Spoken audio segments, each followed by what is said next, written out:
Guys, here's the real life truth.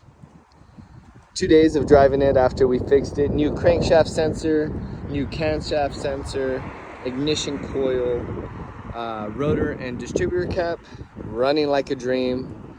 And then right now, almost got stranded again. Gave it a little too much confidence, but I drove it all day today.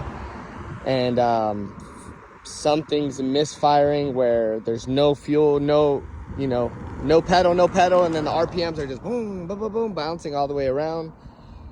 So there is no communication with the pedal and the ignition or the accelerator. So we'll see what it is, guys. Hopefully it's something small, but 2 weeks of owning it, and this is the second time it's let me down, but it's okay. It's okay. We got this.